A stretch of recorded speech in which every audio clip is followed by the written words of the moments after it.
여러분, 기독교에서 세계와 인류의 종말을 전제로 해서 그들의 운명에 대해서 성경이 말하는 진리를 다루는 것을 우리는 종말론이라 그럽니다.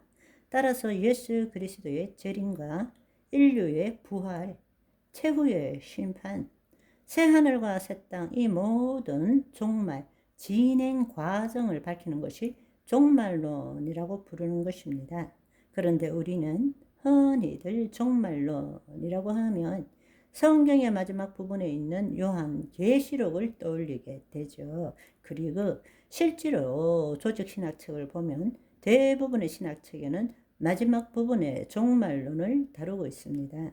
그래서 우리가 종말 이러면 미래를 떠올리게 되고 우주의 끝을 떠올리게 되고 우리가 한 번도 경험하지 못한 것이기 때문에 너무나 모호하게 생각하고 있다는 것입니다. 그러나 결코 그렇지 않습니다. 우리는 창세기를 통해서 종말론을 볼 수 있기 때문입니다. 또 창세기는 종말론으로 해석할 줄 알아야 한다는 것입니다.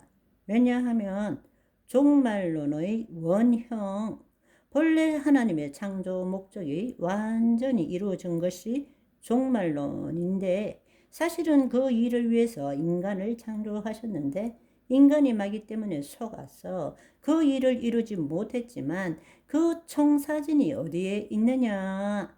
창세기 안에 있다라는 이야기예요. 우리는 종말론을 통해서 창세기를 해석할 수 있고 창세기는 종말론을 통해서 볼 수 있게 된다라는 것입니다. 이것을 알기 위해서는 우리가 창세기의 처음과 요한계시록의 마지막을 비교해 보면 바로 종말론이 창세기 안에 있다라는 사실을 알게 됩니다. 태초에 하나님이 천지를 창조하시니라. 이때 하늘들과 땅을 창조하셨다고 말씀하셨습니다. 천지와 만물이 다 이루어지니 하나님께서 그가 하시던 일을 일곱째 날에 마치시니 그가 하시던 모든 일을 그치고 일곱째 날에 안식하시느니라.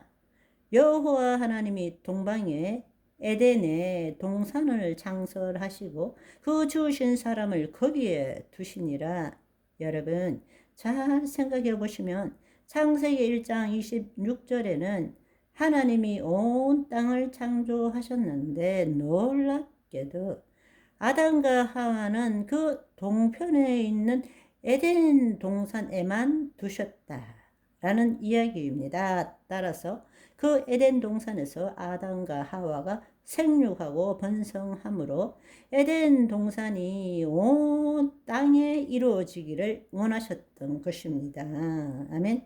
그래서 온 땅에 하나님이 거하시고 온 백성이 하나님의 친백성이 되고 그 친백성이 하나님께 영광 올려드리는 것이 청사진에 이루어진 결과가 바로 종말론에서 볼 수 있다라는 것입니다. 더 놀라운 사실은 여호와 하나님이 동방 에덴에 동산을 창설하시고 그 주신 사람을 거기에 두셨는데 여호와 하나님이 그 땅을 보시기에 아름답고 먹기에 좋은 나무가 나게 하시니 동산 가운데 생명나무와 선악을 알게 하는 나무도 있더라. 강이 에덴에서 흘러나와 동산을 적시고 거기서부터 갈라져 내 근원이 되었으니. 이제 종말론 계시록을 한번 봅시다.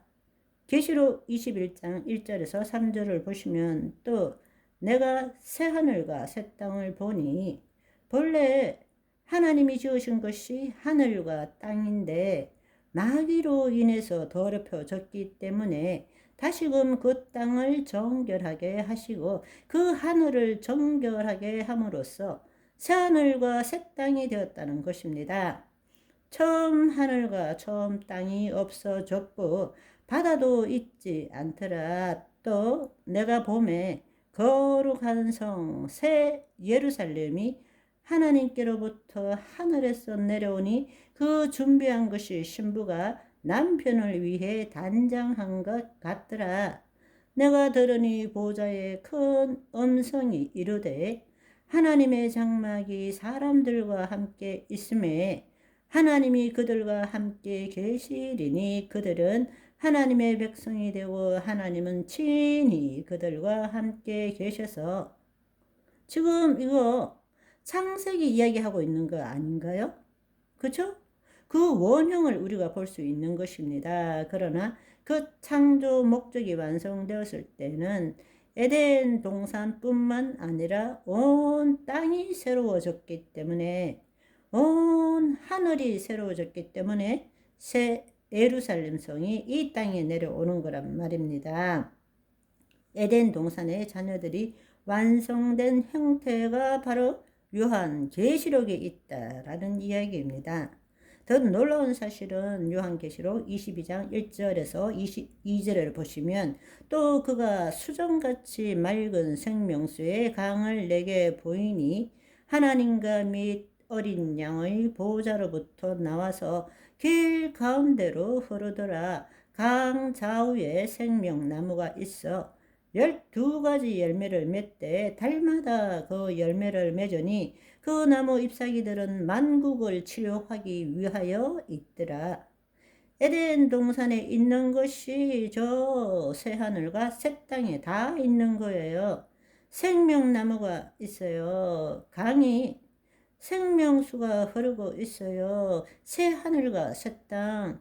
하나님께서 이 땅에 오셔서 거처를 정하시고 지으신 사람을 그곳에 두고 하나님이 그들과 함께 지내고 에덴 동산, 새 예루살렘 성, 생명의 강, 생명나무, 나무 잎사귀들, 여러분, 모든 것들이 거기에 있는 거예요.